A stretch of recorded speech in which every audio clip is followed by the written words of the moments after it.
hello' everyone আজিৰ ভিডিঅ'টোত আমি 2025 HLC এক্সামৰ মেথছৰ পেপাৰৰ যি কুৱেশ্যন নম্বৰ 22 তাৰ পৰা আমি সলভ কৰিম ঠিক আছে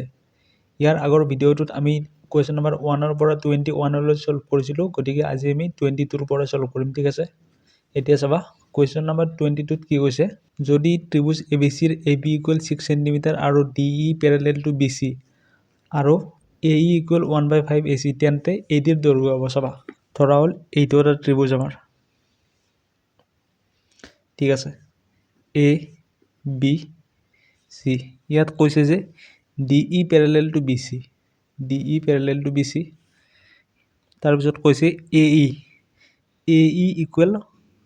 1/5 of AC অৰ্থাৎ দিয়া আছে আমাক AE equal 1/5 of AC এতিয়া চাবা এতিয়া ইয়াৰ পৰা আমি কি পাওঁ AE by AC equal 1/5 পাওঁ ঠিক আছে এতিয়া যাবা আমি এটা উপপাদ্য পাইছিলো যে উপপাদ্য 6.1 ত কি কৈছিল আমাক যদি এডাল ৰেখা কোনো ত্ৰিভুজৰ এটা বাহুৰ সমান্তৰালকৈ টনা হয় তেন্তে সেই ৰেখাডালে আন দুটা বাহুক দুটা নিৰ্দিষ্ট বিন্দুত ছেদ কৰে আৰু সেই বাহু দুটা একে অনুপাততে বিভক্ত হ'ব ঠিক আছে এতিয়া চাবা সেই উপপাদ্যটোৰ মতে কি হয় AD by AB equal AE by AC ঠিক আছে এতিয়া চাবা AE by AC মানে কি পাইছিলো আমি 1/5 পাইছিলো AD by AB equal কিমান পালো আমি গতিকে AD by AB আমি কিমান পালো 1/5 পালো ঠিক আছে এতিয়া চাবা আমাক কোৱেশ্যনত দিয়া আছে AB equal 6 cm 6 cm 1/5 গতিকে 6 টো আমি রাইট সাইডে লৈ যাওতে কি পালো আমি AD equal 6/5 গতিকে আমি आंसर কি হ'ব ইয়াত आंसर কি পালো আমি ইয়াত 1.2 ঠিক আছে কাৰণ 6 ক 5 এৰে ডিভাইড কৰিলে আমি কি পাও 1.2 পাও এবাৰ কোৱেশ্যন নম্বৰ 23 কি কৈছে যদি AB by QR equal AC by PQ আৰু XZ by QP equal XY by PR আৰু angle A equal angle Q equal angle Z হয় তেনেহলে তলৰ কোণটো সত্য এতিয়া যাবা গতিকে ইয়াৰে आंसरটো আমি দেখাতে হি গমে পাইছো आंसर দিয়াব কাৰণ চাবা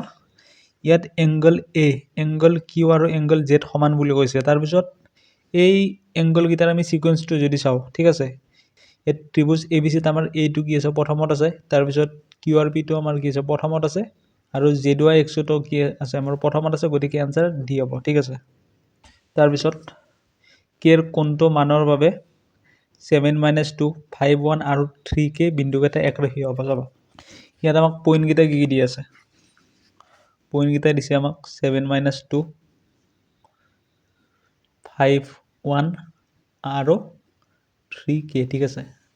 ধৰি ললো এই তিনিটা আমাৰ কি হয় এটা ত্ৰিভুজৰ শীৰ্ষবিন্দু ঠিক আছে গতিকে এতিয়া চাবা এই তিনিটা বিন্দু যদি এডাল ৰেখাৰ ওপৰত থাকে ঠিক আছে একৰেখীয় যদি হয় তেন্তে এই তিনিটা বিন্দুৰ সৃষ্টি কৰে ত্ৰিভুজটোৰ কালি কি হ'ব শূন্য হ'ব এতিয়া চাবা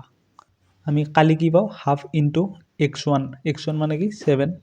y2 - y3 মানে 1 - k ঠিক আছে প্লাস x2 অর্থাৎ 5 y3 - y1 k - -2 অর্থাৎ +2 তাৰপিছত x3 মানে 3 y1 - y2 অৰ্থাৎ -2 -1 ইকুৱেল কি পাও আমি 0 পাও ঠিক আছে তাৰপিছত হাফ ভিতৰৰ খিনি যদি আমি সিম্পলিফাই কৰি দিও কি পাও 7 - 7k 5k + 10 - 9 ইকুৱেল 0 ঠিক আছে হাফ তো ইফালে নিউতে 0 হৈ গল গতিকে এখিনি যদি আমি সলভ কৰো -7k + 5k - 2k -7 + 10 +1 +8 ইকুৱেল 0 গতিকে আমি কি পালো k এর ভ্যালু আমি কি পালো k এর ভ্যালু পালো আমি 4 গতিকে ইয়াত आंसर কি হ'ব आंसर হ'ব আমাৰ b ঠিক আছে তাৰ পিছত এৰ কি মানৰ বাবে a4 আৰু b27 বিন্দু দুটাৰ মাজত দূৰত্ব 5 একক হ'ব এতিয়া চাবা আমাক বিন্দু দুটা কি দি আছে a4 আৰু b27 ঠিক আছে এটা চাবা আমি দুটা বিন্দুৰ মাজত দূৰত্ব কেনেকৈ ওলাও x1 - x2 - x1 অৰ্থাৎ 2 - a whole square plus y2 - y1 অৰ্থাৎ 7 - 4 হোল স্কয়াৰ ঠিক আছে আমাক দূৰত্বটো কিমান দিয়া আছে কুৱেশ্যনত 5 দিয়া আছে গতিকে দুফালে যদি আমি স্কুৱেৰ কৰি দিওঁ ইফালে আমাৰ ৰুটটো উঠাই যাব গতিকে কি থাকিল আমাৰ 2 - a whole square plus 7 - 4 3 square অৰ্থাৎ তাৰপিছত ইফালে 5 স্কুৱেৰ হৈ যাব গতিকে 25 ঠিক আছে তাৰপিছত এইখিনি যদি আমি চিম্প্লিফাই কৰোঁ কি পাম a square minus 4a minus 4 9 13 25টো লেফ্ট চাইডে আনিলে কি হৈ যাব মাইনাছ হৈ যাব -12 ইকুৱেল 0 ঠিক আছে এতিয়া যাবা এইটো যদি আমি উৎপাদক বিশ্লেষণ কৰোঁ কি পাম আমি মই ইয়াত কৰি দিছোঁ ঠিক আছে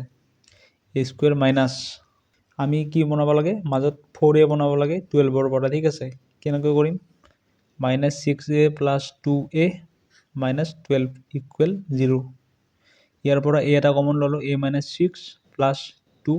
a - 6 ইকুৱেল 0 কি পালোঁ আমি a + 2 a - 6 ইকুৱেল 0 এৰ ভ্যালু কি পালোঁ আমি -2 এৰ ভ্যালু আমি কি পালোঁ 6 গতিকে ইয়াত এনসাৰত যদি চাওঁ আমি এনসাৰত কি দিয়া আছে আমাক শীট দিয়া আছে আমাক এইটো এনসাৰ ঠিক আছে তাৰপিছত এতিয়া চাবা cot 25 cot 35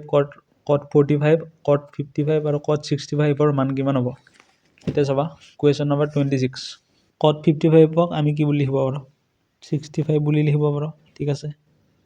তাৰপিছত cot 35 ক আমি কি বুলি লিখিব পাৰোঁ 10 55 ঠিক আছে তাৰপিছত cot 45 টো আমাৰ cot 45 হৈ থাকিল এই দুটা আমি এজ ইট ইজ লিখি দিলোঁ অৰ্থাৎ cot 55 আৰু cot 65 ঠিক আছে cot 65 আৰু 10 65 কটাকটি গ'ল cot 55 আৰু 10 55 কটাকটি গ'ল গতিকে আমাৰ থাকিল কি থাকিল আমাৰ cot 45 cot 45 ৰ ভ্যালু আমি কি পাওঁ 1 পাওঁ গতিকে आंसर কি হ'ল আমাৰ ডি কুৱেশ্যন নম্বৰ 27 आंसर ইয়াত কি কৈছে যদি sec a + 10a = 1/x তেন্তে x ইমানৰ ভ্যালু উলিওৱা ঠিক আছে এতিয়া চাবা কি দিয়া আছে আমাক sec a + 10a = 1/6 ঠিক আছে গতিকে x ৰ ভ্যালু আমি কি পালো 1/sec a + 10a ঠিক আছে আমাক লাগে কি x + 1/x গতিকে দুটা যদি আমি যোগ কৰি দিওঁ sec a + 10a + sec a + 10a ঠিক আছে এই দুটা যদি আমি সিম্পলিফাই কৰি দিওঁ তলত এইটো থাকিল sec a + 10a ঠিক আছে 1 sec a square plus 10a square plus 2 sec a 10a ঠিক আছে এটা চাও 1 plus 10 স্কয়ার মানে কি পাও sec স্কয়ার পাও গটিকে sec square a plus sec square a plus 2 sec a 10a ঠিক আছে তলত কি আছিল আমাৰ sec a plus 10a এটা চাও ইয়াৰ পৰা আমি কমন লম 2 sec a 0 কমন লম ঠিক আছে 2 sec a কমন লোৱাৰ লগে লগে থাকিল কি আমাৰ এটা sec a থাকিল plus 10a থাকিল আৰু তলত কি আছিল আমাৰ sec a plus 10a গতিকে এই দুটা কটাকটি গল থাকিল কি আমাৰ 2 sec a ঠিক আছে গতিকে আমাৰ आंसर কি হ'ব ইয়াত বি ঠিক আছে এটা চাবা কোৱেশ্চন নম্বৰ 28 ত কি দিয়া আছে চিত্ৰত দিয়াৰ দৰে যদি Q O R equal 100 degree হয় তেনেহলে ও পি আৰ মান কিমান হ'ব চিত্ৰটো দিয়া আছে আমাক এইটো ঠিক আছে এটা চাবা কিউ ও আৰ পি ঠিক আছে এটা চাবা angle Q O R plus angle Q P R এই দুটাৰ ভ্যালু কি হয় আমাৰ 180 ডিগ্ৰী অৰ্থাৎ angle Q P R plus angle Q O R equal 180 degree ঠিক আছে আমাক কিউ ও আৰ ৰ ভ্যালু আমাক দিয়া আছে কিমান 100 ডিগ্ৰী দিয়া আছে গতিকে 180 degree plus Q P R ঠিক আছে গতিকে আমি কি পালো Q P R equal 80 degree পালো ঠিক আছে এতিয়া চাবা ত্ৰিভুজ কিউ পি ও আৰু ত্ৰিভুজ ও পি আৰ এই দুটা কি হয় সদৃশ হয় গতিকে এংগল এই দুটা এংগল কি হ'ব সমান হ'ব গতিকে আমি কি বুলি লিখিব পাৰো 2 * এংগল অ পি আৰ বুলি লিখিব পাৰোঁ ইকুৱেল 80 ডিগ্ৰী টুটো এইফালে আনোতে কি হৈ গ'ল ডিভাইড হৈ গ'ল গতিকে এংগল কি পালোঁ অ পি আৰ ইকুৱেল 40 ডিগ্ৰী পালোঁ গতিকে এনচাৰ কি হ'ব আমাৰ এনচাৰ হ'ব আমাৰ ডি তাৰপিছত ডি আছে আৰ বি হাৰ্ডৰ এটা বৃত্তৰ কেন্দ্ৰত 30 কোণযুক্ত বৃত্ত কলা কালি কি হ'ব এতিয়া চাবা কুৱেশ্যন নম্বৰ 29 এনচাৰ ঠিক আছে ধৰা হ'ল এইটো এটা আমাৰ কি বৃত্ত ইয়াৰ ব্যাসাৰ্ধ ধৰা আমাৰ আৰ ঠিক আছে আমাক কি কৈছে এই বৃত্তকালটোৱে কেন্দ্ৰত কিমান কোণ উৎপন্ন কৰে 30 ডিগ্ৰী উৎপন্ন কৰে এতিয়া চাবা আমাৰ এই বৃত্তকালটোৰ কালিৰ সূত্ৰ কি আছিল থিটা বাই 360 পাই আৰ স্কোয়াৰ ঠিক আছে থিটা মানে কি আমাৰ 30 বাই 360 পাই আৰ স্কোয়াৰ অৰ্থাৎ কি পালোঁ আমি 1/12 পাই আৰ স্কোয়াৰ গতিকে আমাৰ এনচাৰ কি হ'ব গতিকে আমাৰ এনচাৰ হ'ব চি তাৰপিছত সুধিছে এটা বিন্দু কিউৰ পৰা এটা বৃত্তৰ স্পৰ্শকডালৰ দৈৰ্ঘ্য 24 সেন্টিমিটাৰ আৰু কেন্দ্ৰৰ পৰা কিউৰ দূৰত্ব 25 সেন্টিমিটাৰ হ'লে বৃত্তটোৰ ব্যাসাৰ্ধ হ'ব এতিয়া চাবা ধৰা হ'ল এইটো 30 নম্বৰ এনচাৰ ঠিক আছে ধৰা হ'ল এইটো এটা বৃত্ত ঠিক আছে এইটো এটা বৃত্ত কি কৈছে এটা বিন্দু কিউৰ পৰা বৃত্তৰ স্পৰ্শকডালৰ দৈৰ্ঘ্য কি 24 সেন্টিমিটাৰ ধৰা হ'ল বৃত্তৰ ওপৰত এইডাল এডাল স্পৰ্শক আৰু এইটো বিন্দু কি হয় আমাৰ কিউ হয় এইটো ধৰা পি ঠিক আছে ইয়াৰ দূৰত্ব কিমান দিয়া আছে 24 সেন্টিমিটাৰ তাৰপিছত কি দিছে কেন্দ্ৰৰ পৰা কিউৰ দূৰত্ব 25 সেন্টিমিটাৰ অৰ্থাৎ এইটো ধৰা কেন্দ্ৰ ও ইয়াৰ দূৰত্ব কিমান দিয়া আছে 25 সেন্টিমিটাৰ ঠিক আছে আমাক কি সুধিছে বৃত্তটোৰ ব্যাসাৰ্ধ কি হ'ব অৰ্থাৎ আমাক লাগে এইটো ডিস্টেন্স আমি জানো যে বৃত্তৰ ব্যাসাৰ্ধই স্পৰ্শকডালৰ ওপৰত সদায় কিমান ডিগ্ৰী কোণ উৎপন্ন কৰে 90 ডিগ্ৰী কোণ উৎপন্ন কৰে গতিকে এইটো কি হৈ গ'ল এটা সমকোণী ত্ৰিভুজ হৈ গ'ল গতিকে ইয়াত যদি আমি পাইথাগোৰাছৰ সূত্ৰ ব্যৱহাৰ কৰোঁ কি হ'ব আমাৰ 25 স্কোয়াৰ মাইনাছ 24 স্কোয়াৰ ইকুৱেল কিমান পাম আমি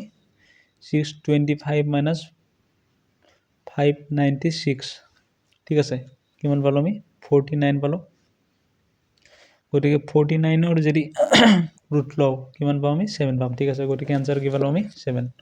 তাৰপিছত কি দিয়া আছে যদি এটা বৃত্তৰ পৰিসীমা আৰু কালি সাংখ্যিকভাৱে সমান হয় তেন্তে বৃত্তটোৰ ব্যাসাৰ্ধ হ'ব চাবা এইটো মই পেপাৰতে কৰি দিছোঁ ধৰি ল'লোঁ বৃত্তটোৰ ব্যাসাৰ্ধ আৰ ঠিক আছে ব্যাসাৰ্ধ যেতিয়া আৰ বুলি ধৰি লওঁ বৃত্তটোৰ পৰিধি কি পাওঁ আমি 2 পাই আৰ পাওঁ ঠিক আছে আৰু বৃত্তটোৰ কালি কি পাম পাই আৰ স্কোয়াৰ পাম কুৱেশ্যনত দিয়া আছে বৃত্তৰ পৰিধি অৰ্থাৎ পৰিসীমা আৰু কি কালি কি হয় সমান হয় সাংখ্যিকভাৱে গতিকে আমাক কি সুধিছে বৃত্তটোৰ ব্যাসাৰ্ধ কি হ'ব এতিয়া চাওক পাই আৰু পাই কটা কটি গ'ল আৰ আৰু এটা আৰ কাটা কটি গ'ল গতিকে আৰু ভেলু আমি কি পালোঁ 2 পালোঁ গতিকে এনচাৰ কি হ'ব আমাৰ এ ঠিক আছে তিনিটা কে দৈৰ্ঘ্যযুক্ত সদৃশ ঘনক মূৰে মূৰে অনুভূমিকভাৱে সংযোগ কৰা হ'ল সংযুক্ত আয়তীয় ঘনকটোৰ আয়তন ঘন এককত কিমান হ'ব ঠিক আছে এতিয়া যাবা কি কৈছে তিনিটা আইডেন্টিকেল সলিডছ অৰ্থাৎ ঘনক এইটো এটা কি হয় ঘনক হয় তাৰপিছত ইয়াৰ লগত আৰু এটা কি কৰিছে ঘনক সংযুক্ত কৰি দিছে তাৰপিছত আৰু এটা ঘনক কি কৰি দিছে সংযুক্ত কৰি দিছে ঠিক আছে 1 নম্বৰ ঘনক 2 নম্বৰ ঘনক 3 নম্বৰ ঘনক ঠিক আছে এতিয়া চাবা কি কৈছে আমাক তিনিটা কে দৈৰ্ঘ্যযুক্ত অৰ্থাৎ এটা বাহুৰ দৈৰ্ঘ্য কিমান হয় কে হয় এইটোৰ দৈৰ্ঘ্য কি হয় কে হয় এইটোৰ দৈৰ্ঘ্য হয় কে হৰাইজন্টেল অৰ্থাৎ অনুভূমিকভাৱে আমি কেইটা ঘনক সংযুক্ত কৰিছোঁ তিনিটা কৰিছোঁ গতিকে আমাৰ টোটেল দৈৰ্ঘ্য কিমান হ'ব 3কে পালোঁ আৰু এটা দৈৰ্ঘ্য কিমান পালোঁ কে পালোঁ আৰু এটা দৈৰ্ঘ্য পালোঁ আমি কে গতিকে আমাৰ টোটেল ভলিউম কি হ'ব 3k * k অৰ্থাৎ 3k কিউব গতিকে এনচাৰ কি হ'ব আমাৰ ডি তাৰপিছত কৈছে সমান ব্যাসাৰ্ধৰ এটা বেলন আৰু এটা শংকুৰ বক্ৰপৃষ্ঠ কালি সাংখ্যিকভাৱে সমান যদি বেলনটোৰ উচ্চতা 2 সেন্টিমিটাৰ তেনেহ'লে শংকুটোৰ হেলনীয়া উচ্চতা কিমান হ'ব এতিয়া যাবা ধৰা হ'ল শংকুটোৰ হেলনীয়া উচ্চতা এল আৰু ব্যাসাৰ্ধ আৰ যিহেতু বেলনটোৰ আৰু শংকুটোৰ ব্যাসাৰ্ধ কি কৈছে সমান বুলি কৈছে গতিকে বেলনটোৰো ধৰি ল'লোঁ আমি ব্যাসাৰ্ধ আৰ আৰু তাৰ উচ্চতা ধৰি ল'লোঁ আমি এইচ আমাক কি কৈছে পাই আৰ এল ইকুৱেল টুৱাইচ পাই আৰ এইচ বুলি কৈছে ঠিক আছে গতিকে পাই আৰু পাই কটাকটি গ'ল আৰু আৰ কাটাকটি গ'ল থাকিল কি আমাৰ L ইকুৱেল 2H আমাক Hৰ ভেলু কি দিয়া আছে 2 দিয়া আছে গতিকে Lৰ ভেলু আমি কি পালোঁ 4 পালোঁ গতিকে এনসাৰ কি হ'ব আমাৰ তাৰপিছত সুধিছে প্ৰথম পাঁচটা মৌলিক সংখ্যাৰ মাধ্য আৰু মধ্যমা ক্ৰমে এতিয়া যাবা প্ৰথম পাঁচটা মৌলিক সংখ্যা কি হ'ব 2 3 5 7 11 ঠিক আছে এই তিনিটাৰ মিন কি পাওঁ অৰ্থাৎ মাধ্য কি পাওঁ 2 3 5 5 5 10 2 7 17 17 11 কিমান হ'ব আমাৰ 28 হ'ব গতিকে 28 ডিভাইডেড বাই 5 কি পাওঁ আমি 5.6 এইটো হ'ল আমাৰ মাধ্য তাৰপিছত আমি ইয়াৰ যদি মধ্যমা চাওঁ মধ্যমা কি পাওঁ আমি 5 পাম কাৰণ এইটো সবতকৈ কি আছে মাজত আছে গতিকে আমাৰ এনসাৰ কি হ'ব সি হ'ব দুটা বিশুদ্ধ লুডুগুটি একেলগে মাৰি পঠিয়ালে দুটাতে একে সংখ্যা নোপোৱাৰ সম্ভাৱিতা কিমান এতিয়া যাবা দুটা লুডুগুটি যদি আমি একেলগে মাৰি পঠিয়াও ঠিক আছে তেতিয়া আমি টোটেল আউটকাম কেইটা পাওঁ 36টা পাওঁ ঠিক আছে তাতে দুটা ডাইসত অৰ্থাৎ দুটা লুডুগুটিত একে সংখ্যা পোৱাৰ সম্ভাৱিতা কিমান পাওঁ আমি অৰ্থাৎ একে সংখ্যা কেইটা পাওঁ আমি 1 1 পাওঁ 2 2 পাওঁ 3 3 পাওঁ 4 4 পাওঁ 5 5 পাওঁ আৰু 6 6 পাওঁ ঠিক আছে এই কেইটা পালোঁ আমি এটা দুটা তিনিটা চাৰিটা পাঁচটা ছয়টা গতিকে একে সংখ্যা পোৱাৰ সম্ভাৱিতা কিমান পাওঁ আমি 6/36 ঠিক আছে দুটা লুডুগুটিত একে সংখ্যা পোৱাৰ সম্ভাৱিতা কি পাওঁ আমি 6/36 অৰ্থাৎ 1/6 কিন্তু আমাক সুধিছে একে সংখ্যা নোপোৱাৰ সম্ভাৱিতা কৰিব লাগিলে আমি কি পাম 1 - 1/6 ইকুৱেল 5/6 গতিকে আমি এনসাৰ কি পালোঁ সি ঠিক আছে এবাৰ সুধিছে ইংৰাজী বৰ্ণমালাৰ পৰা এটা আখৰ যাদৃচ্ছিকভাৱে বাছনি কৰিলে আখৰটো I আৰু Xৰ মাজত থকাৰ সম্ভাৱিতা কিমান এতিয়া যাবা I আৰু Xৰ মাজত আমি কেইটা সংখ্যা পাওঁ J K L M N O P Q R S T U V W গতিকে আমি কেইটা বৰ্ণ পালোঁ I আৰু Xৰ মাজত 14টা পালোঁ আমাৰ ইংৰাজী বৰ্ণমালা টোটেল আখৰ কেইটা থাকে 26টা থাকে গতিকে আমাৰ এই সম্ভাৱিতাটো কিমান হ'ব 7/13 অৰ্থাৎ আমাৰ এনসাৰ হ'ব সি তাৰপিছত কুৱেশ্যন নম্বৰ 37ত কি কৈছে যদি P proportional to Q হয় আৰু P equal 6 হয় তেন্তে Q equal 30 এতিয়া P equal 2 তেন্তে Q মানে উলিওৱা চাবা আমাক কি কৈছে P proportional to Q হয় ঠিক আছে P ৰ ভ্যালু আমাক কিমান দিয়া আছে 6 দিয়া আছে তেতিয়া Q কি হয় 30 হয় এইবাৰ কৈছে আমাক P যদি আমাৰ 2 হয় P ৰ ভ্যালু 2 হলে Q ৰ মান কিমান হ'ব এতিয়া চাবা এইটোৰ কাৰণে P/Q আমি কি পাওঁ 1/6 পাওঁ 6/30 পাওঁ অৰ্থাৎ 1/5 ঠিক আছে যেহেতু P proportional to কি পাওঁ Q পাওঁ এবাৰ যদি আমাৰ P ৰ ভ্যালু কি হয় 2 হয় Q ৰ ভ্যালু কি হ'ব আমাৰ ইকুৱেল 1/5 অৰ্থাৎ Q ৰ ভ্যালু আমি কি পালোঁ 10 গতিকে এনসাৰ হ'ব আমাৰ সি এবাৰ সুধিছে তলৰ কোনটো পূৰ্ণ ঘন গমে পালোঁ আমি 343 ঠিক আছে তাৰপিছত তলৰ কোনটো সংখ্যা অযুগ্ম সংখ্যাৰ বৰ্গ আমি জানো 169 তাৰপিছত কুৱেশ্যন নম্বৰ 40 কি হৈছে তলৰ কোন কেইটা পূৰ্ণীয় সংখ্যাৰ পৰিসমাপ্ত দশমিক বিস্তৃতি আছে ঠিক আছে আমি গম পাওঁ 17/8 ৰ আছে 17/125 ৰ আছে আৰু 3 নম্বৰটোৰো আছে ঠিক আছে গতিকে আমাৰ এনসাৰ কি হ'ব 1 হ'ব এনসাৰ আমাৰ কি হ'ব A হ'ব 1 2 3 ঠিক আছে তাৰপিছত এবাৰ চাবা যিকোনো মৌলিক সংখ্যা P আৰু Q ৰ বাবে P² আৰু Q² হ'ল যৌগিক সংখ্যা আৰু সহমৌলিক সংখ্যা ঠিক আছে গতিকে আমাৰ এনসাৰ কি হ'ব Y আৰু Z সত্য ঠিক আছে কুৱেশ্যন নম্বৰ 40 কি কৈছে এটা দ্বিঘাত বহুপদ এইটোৰ শূন্যতা A + B আৰু যদি A + B = 7 আৰু A² + B² 29 হয় তেন্তে B আৰু C ৰ মান কিমান হ'ব এতিয়া চাবা x² + bx + c ঠিক আছে এই দুটাৰ শূন্য কি দিয়া যায় আলফা এণ্ড বিটা ঠিক আছে আমাক দিয়া আছে আলফা + বিটা =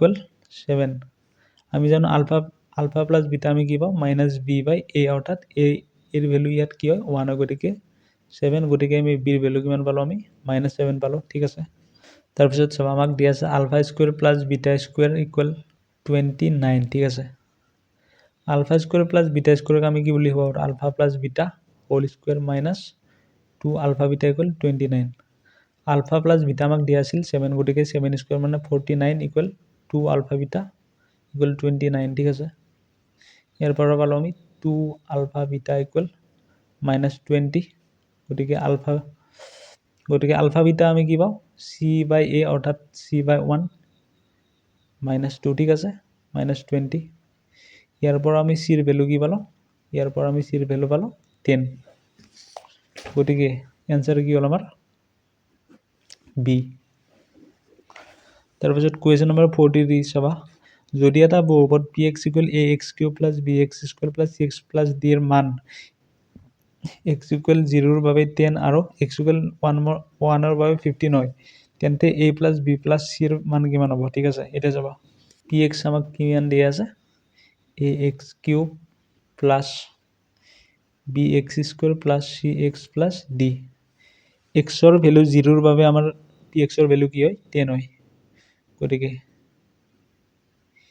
p0 = 10 গতিকে ইয়াত যদি আমি x ৰ ভ্যালু 0 পাওঁ কি পাওঁ আমি d = 10 পালোঁ ঠিক আছে তাৰপিছত x = 1 ৰ বাবে 15 হয় এবাৰ x ৰ ভ্যালু যদি আমি 1 বহাই দিওঁ কি পাওঁ আমি 15 পাওঁ তাৰ পৰা আমি কি পাম a + b + c + d = কিমান পালোঁ 15 পালোঁ d ৰ ভ্যালু আমি অলৰেডি কিমান পাইছিলোঁ 10 পাইছিলোঁ গতিকে আমি 15 পালোঁ + c + b + a গতিকে আমি a + b + c ৰ ভ্যালু কিমান পালোঁ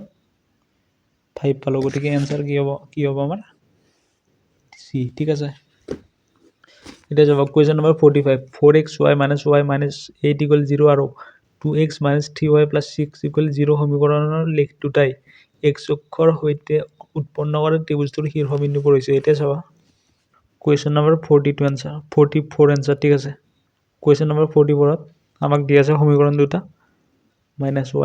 8 = 0 এতিয়া চাবা এই সমীকৰণৰ লেখডালে যদি আমাৰ x অক্ষক কটাকটি কৰে তেতিয়া y ৰ ভ্যালু কি হ'ব আমাৰ 0 হ'ব গতিকে আমাৰ কি হৈ গ'ল 4x - 8 = 0 ইয়াৰ পৰা আমি x ৰ ভ্যালু কি পালোঁ 2 পালোঁ তাৰপিছত আৰু এটা সমীকৰণ দিয়া আছে আমাক 2x - 3y + 6 = 0 এইডালৰ যদি আমাৰ x অক্ষক কটাকটি কৰে তেতিয়া y ৰ ভ্যালু 0 হৈ গ'ল গতিকে কি পালোঁ আমি 2x + 6 = 0 গতিকে x ৰ ভ্যালু কি পালোঁ আমি -3 এটা চাবা x অক্ষ এইডাল আমাৰ কি হয় y অক্ষ ঠিক আছে এতিয়া 20 পইণ্টটো ধৰা এইটো তাৰপিছত -30 পইণ্টটো ধৰা এইটো ঠিক আছে এতিয়া